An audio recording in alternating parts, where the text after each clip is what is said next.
The future depends on many things, but mostly on our plans and actions. So to achieve the future we want, we must believe in ourselves, take control and be self-reliant, ideals we can all aspire to. Hi there, welcome to another edition of Jamaica Magazine. I'm Carrie-Ann Smith. Sit back and relax. On the pages of the magazine today, building on the growth in agriculture, government continues to increase table Irish potato production. We'll explore some of the ways government is ensuring the good nutrition of our children as Jamaica take lessons from Brazil. Later, hear about government's progress on Ebola preparedness. All this and more right after this message.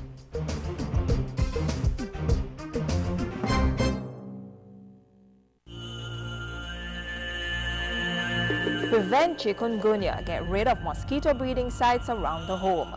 Empty dish drainers and keep refrigerator troughs dry. Punch holes in the bottom of tin cans before placing them in the garbage. Keep houseplants in damp soil instead of water and keep flower pot saucers dry. Keep drains, ditches, roof gutters and eaves clean so water will drain properly. And remember to open your windows during fogging. Also, wear light-colored clothing and cover your body as much as possible to prevent mosquito bites. For more information on chikungunya prevention, call the Ministry of Health toll-free at 1-888-1-LOVE. That's 1-888-663-5683. Mondays to Fridays, 8:30 a.m. to 4:30 p.m. A message from the Ministry of Health. Jamaica already produces 90% of its table Irish potato needs and reduced importation of the crop by 75% between 2008 and the end of 2013. The Agriculture Ministry is determined to reach 100% local supply, so during the 2014-2015 crop year, another 1,200 hectares of crop will be put under production and quality will be maintained through training and sharing of best practice among farmers. Take a look at one such event and the experience gained by the farmers. Farmers getting to know each other, sharing ideas and best practice methods, building a network that will collectively produce to meet local demand and reduce imports.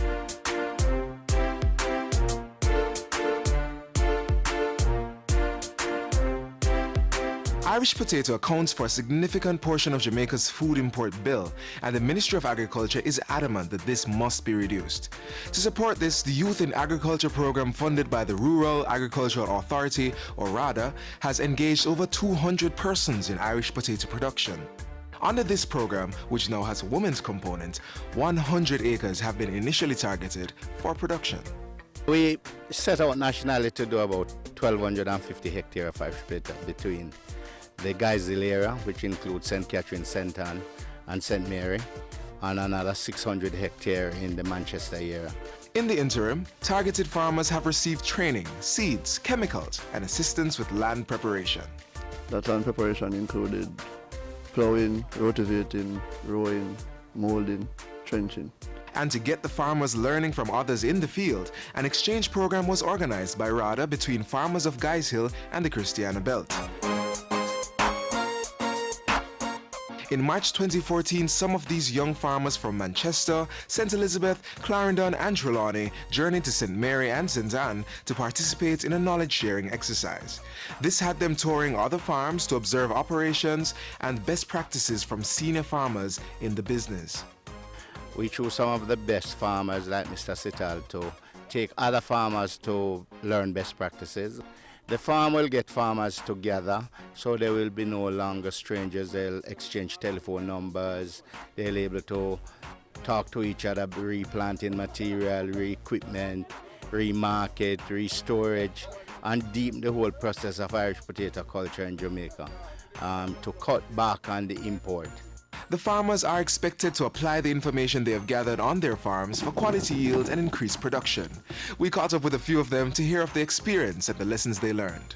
We spray potato. We scatter the lizer without blinding it. Get into the program, learn us that we're supposed to blind the lizer before we drop the seed on the land.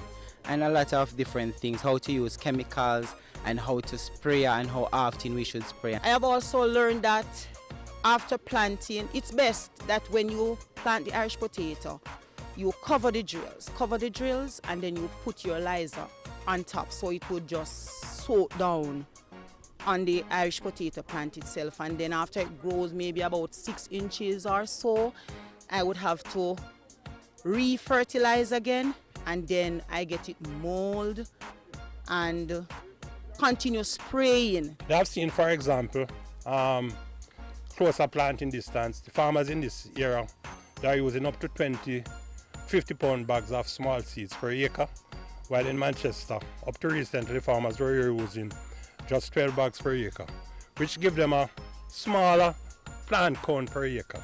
And that will result at the end of the day with a lower production. So I think the whole exchange trips will play a dividend in the short to medium term.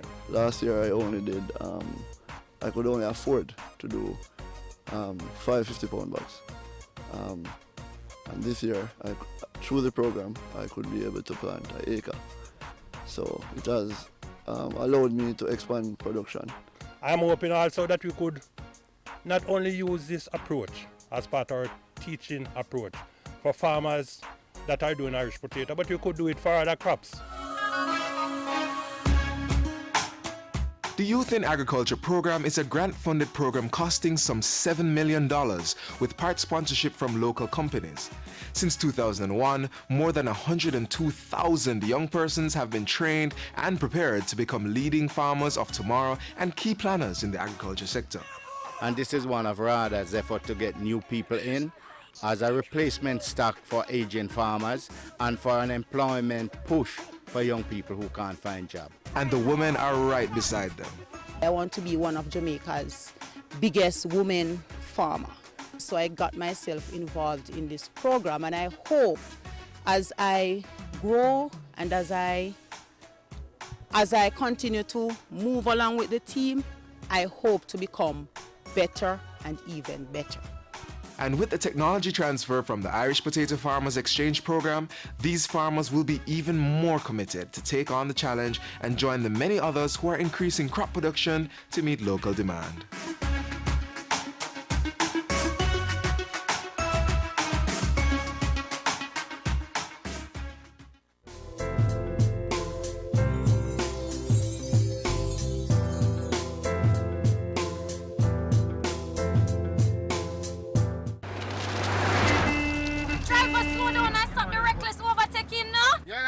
So time is money. Easy driver.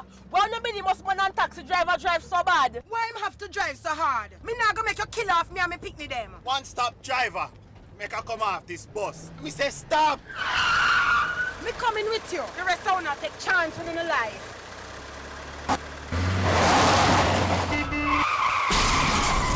Lord of mercy. That could have been us. And look how we want the money. Passengers, your safety is in your hands. Say one-stop driver and get off if the driver is speeding, overtaking recklessly, and not obeying the rules of the road. Don't give away your life. It is too precious. School feeding programs benefit more than just the students who get good, nutritious meals during the school day. Across the world, they promote food and nutrition security through their far-reaching impact on households. Countries like Brazil have had great success in this area, and so government has struck a deal to learn more about their success and how to translate that into better educational outcomes and a healthier population. Learn more on that now.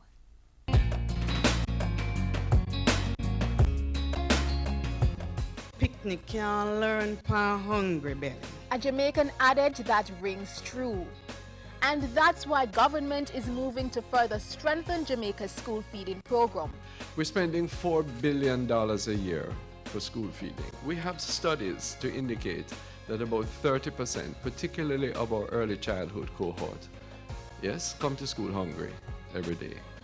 And that another 20% come to school hungry intermittently, depending on the ebb and flow of family income. If we face that reality, we simply can't go on doing that which we are accustomed to do, which is essentially, I bowdlerize to make the point, but essentially a cheese tricks and bag juice culture.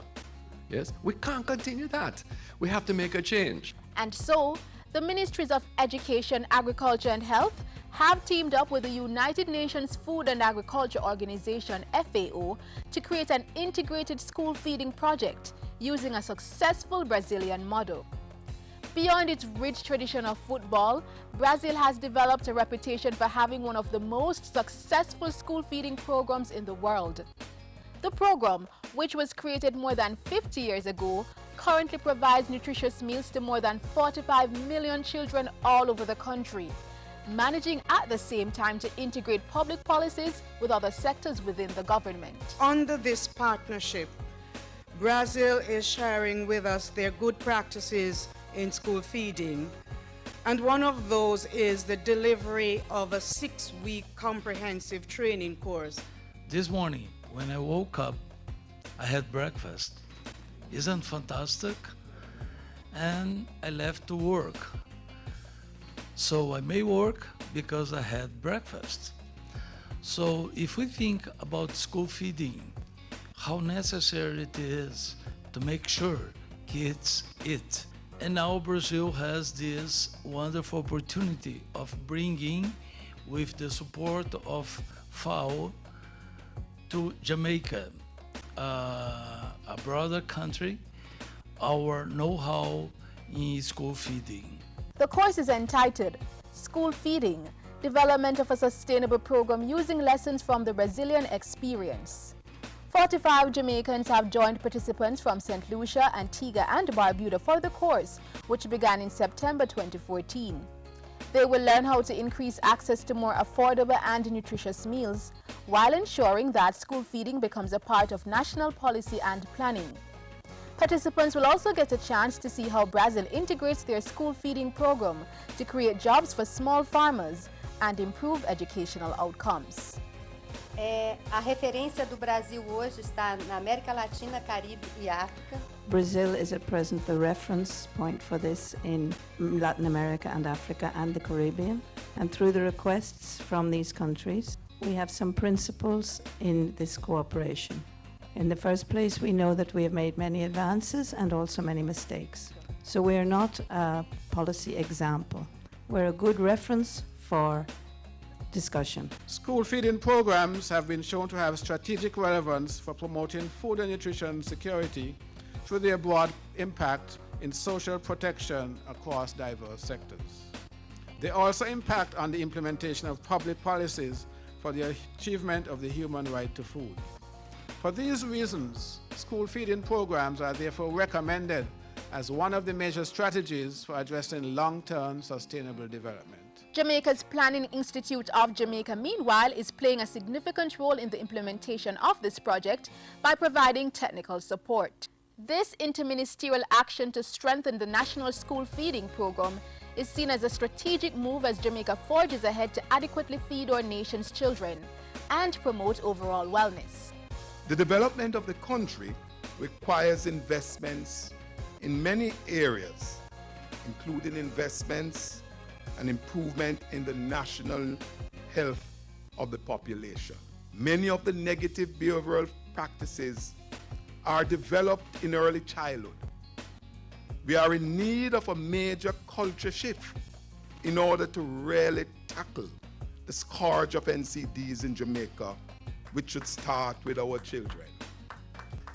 The school feeding program provides our country with a platform for creating a win-win situation in which we can address the nutritional needs of our vulnerable school-age population by increasing the production and supply of fresh local fruits and vegetables from our small farmers, and thus providing them in turn with a viable source of income. This is exactly the kind of cooperation we need. This is exactly what we need for Jamaica.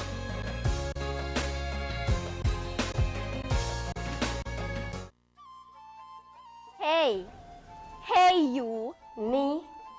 Yes you. Are you between the ages of 9 to 12, attending a primary or a prep school? Do you want to go on a treasure hunt? No. You don't need to go that far. Our island home has a lot of hidden treasures, and this is your opportunity to explore. The Jamaica Information Service Heritage Essay Competition is here again for its 4th staging. Your challenge is to type a 400 to 500 word essay on which national heritage site is most significant and why. So gear up, boot up that computer and start trekking.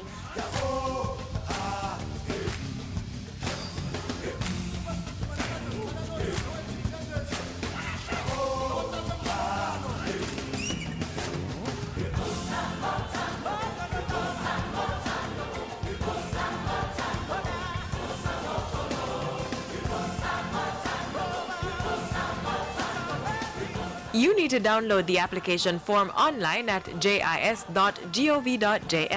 For more information on what you need to complete your exploration, call 926-359-024, extension 2137 or 2133. Your journey should be completed by Friday, October 31. The typed essay should be submitted online via the entry form on the JIS website at jis.gov.jm.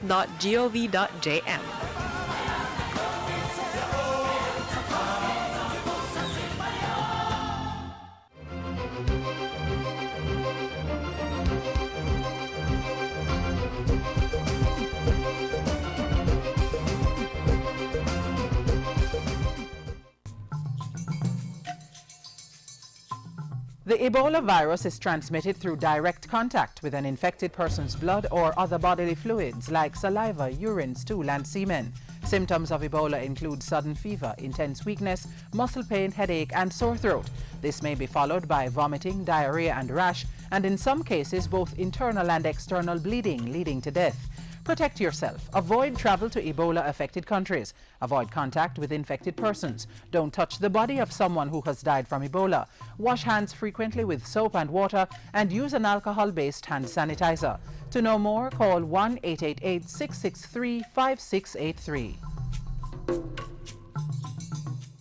Ebola is a deadly viral disease that you can only get by coming in contact with the bodily fluids of a person who is sick with or has died from Ebola or from exposure to contaminated objects such as needles and clothing. In Healthwise, we hear from Acting Chief Medical Officer Marion Bullock-Ducasse on Jamaica's measures to prevent the introduction and or spread of the disease.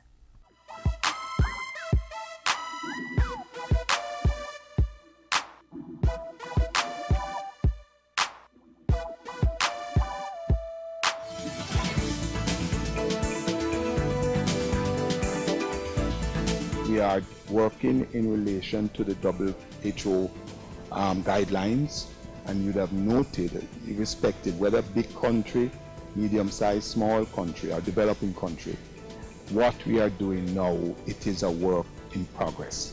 And therefore, although we have been and were talking and sensitizing about chickpea and Ebola, we have now moved to the next step, which is to ensure we have isolation area and even at the airport to ensure that we will be able to respond. Our own expectation is that by the time we have rolled out, we should have no less than 20 of these small machines. Yes, we are acquiring more because remember we have other international points of entry, so we will be supplying all of them. This airport will get double the amount you see here finally. We are looking at the larger scanners that you might be accustomed to, especially for our ports where we have cruise ships with larger volumes of persons that are going to be coming into Jamaica. You want to have a machine that persons can walk through, and that is our top priority. What will happen is that they would have a temperature check that's done using other thermometers, but they would go into the area where we just came out of, the port health and quarantine area, where they'll have a more detailed interview and assessment to try and determine if they are one of the patients who are at risk. The training is continuing well.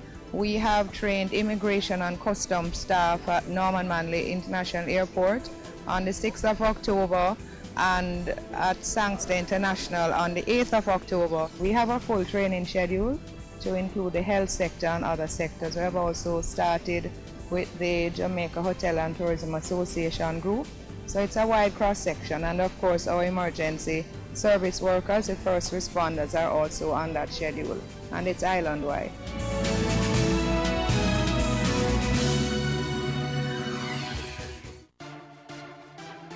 The Jamaica Information Service will be having its first poster competition.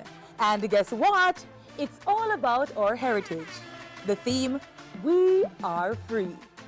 All secondary students are allowed to compete, and the posters can be digitally designed or illustrated. The rules are simple. First, complete an entry form online from the GIS website. Posters will be judged on your interpretation of the topic, originality, neatness, and presentation. Digital posters should include at least one graphic image from the GIS website. Posters should be no larger than 11 inches by 17 inches. All digital posters should be submitted electronically through a cloud storage service including Dropbox, SkyDrive, or Google Drive, while illustrations must be taken to the head office or Montego Bay office. Both must be submitted by Friday, October 31, 2014. And hey, please keep a copy of your poster after submission.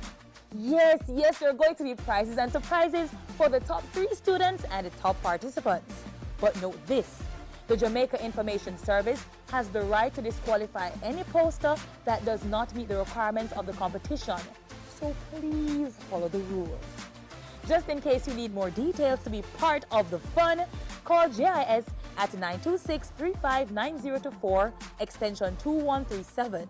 or email heritageposter@gis.gov.jm. Don't delay, get started on your poster now.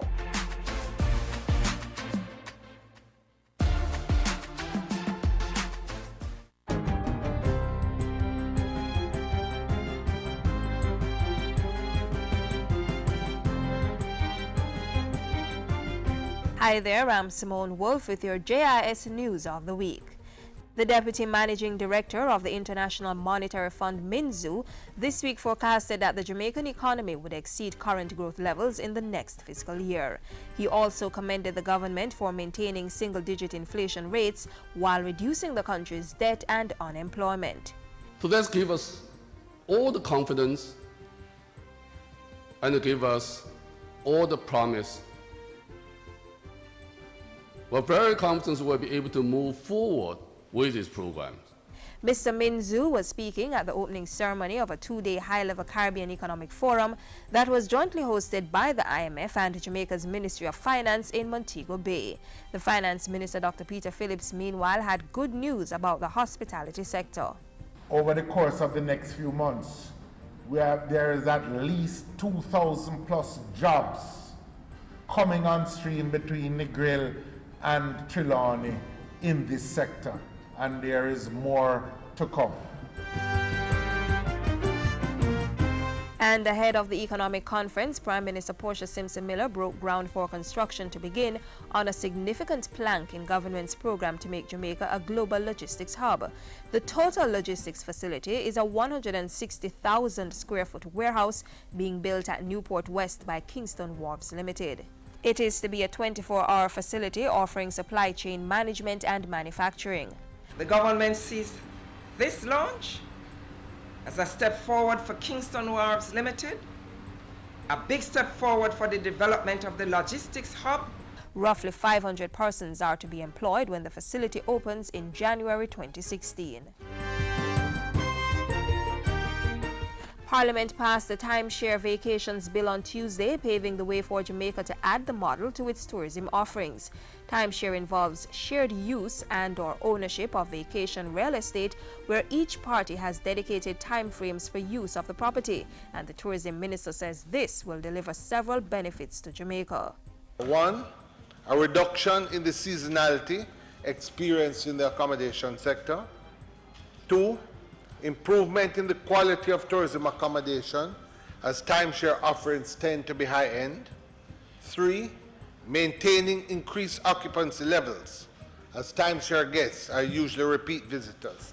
And 4, attracting some of the world's most celebrated hospitality brands that are involved in timeshare.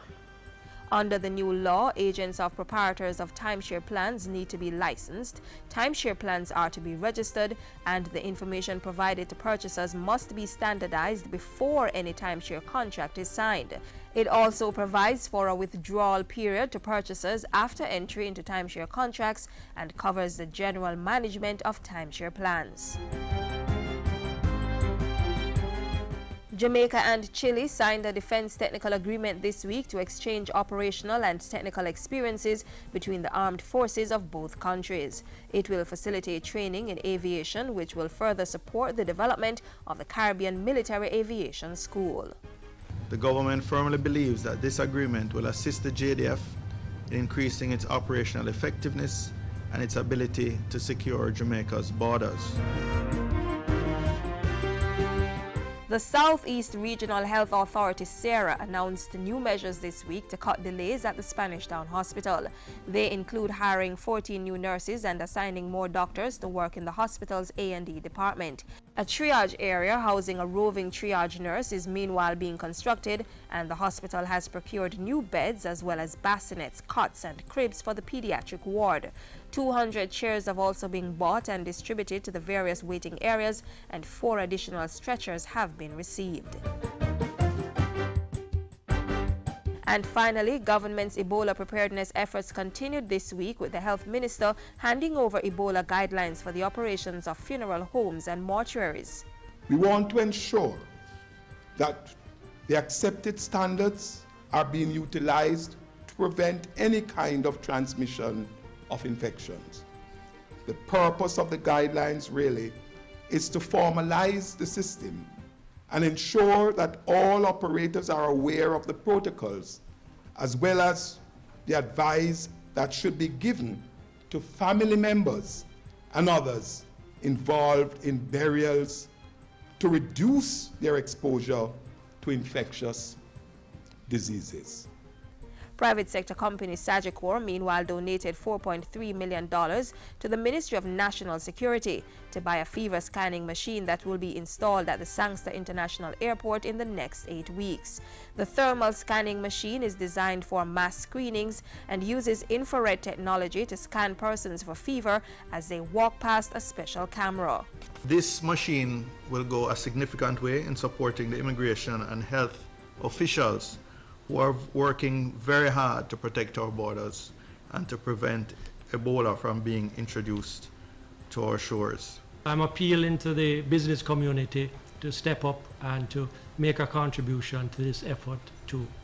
And on Thursday, Health Minister Dr. Fenton Ferguson led a high-level delegation to Cuba to seek support for government's Ebola preparedness and response efforts. The authorities are discussing, among other things, training for healthcare and other workers, and the possibility of Cuban doctors and nurses coming to Jamaica in the event of an outbreak here. They are also exploring the provision of additional personal protective equipment as well as contact tracing kits for managing potentially exposed persons at the community level. The team will also explore training methodologies and review the structure of isolation facilities for Ebola preparedness. And those were some of the stories making news this week. I'm Simone Wolf.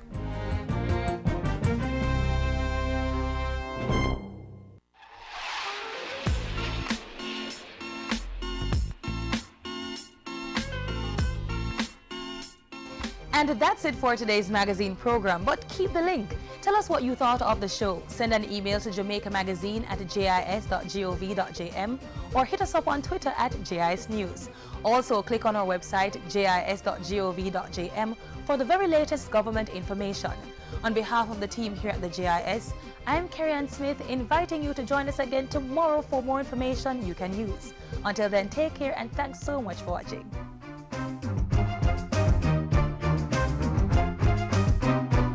This has been a production of the Jamaica Information Service, the voice of Jamaica.